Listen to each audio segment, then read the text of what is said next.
కొంతమంది కూరగాయల రేట్లు పెంచేస్తున్నారని, అది కూడా కొంచెం మంచిది కాదు. అందుకే ఈరోజు ఇంకొక నిర్ణయం చేశాం. ₹2, ₹5, ₹10 కూరగాయలు 3 రేట్లు పెట్టాం. ఆకుకూరలని ₹2కే ఇస్తాం సబ్సిడీతో.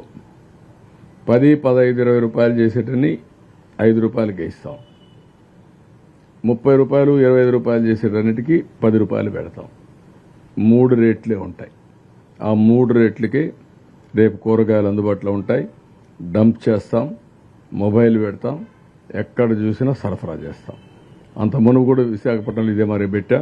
ఇప్పుడు మళ్ళా కూరగాయలన్నీ పెట్టి ఏ ఒక్కరికి ఇబ్బంది లేకుండా చేయడం కోసం ముందుకు పోతున్నాం. కొంతమంది కూరగాయల రేట్లు పెంచేస్తున్నారని, అది కూడా కొంచెం మంచిది కాదు. అందుకే ఈరోజు ఇంకొక నిర్ణయం చేశాం.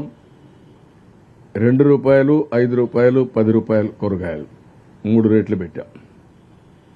ఆకుకూరలని ₹2కే ఇస్తాం సబ్సిడీతో. 10, 15, ₹20 చేసేటన్ని ₹5కే ఇస్తాం.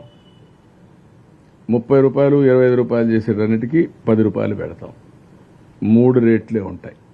ఆ 3 రేట్లకి రేపు కూరగాయలు అందుబాటులో ఉంటాయి. డంప్ చేస్తాం, మొబైల్ పెడతాం, ఎక్కడ చూసినా సరఫరా చేస్తాం. అంత మునుపు కూడా విశాఖపట్నంలో ఇదే మరి పెట్టా. ఇప్పుడు మళ్ళా కూరగాయలన్నీ పెట్టి ఏ ఒక్కరికి ఇబ్బంది లేకుండా చేయడం కోసం ముందుకు పోతున్నాం.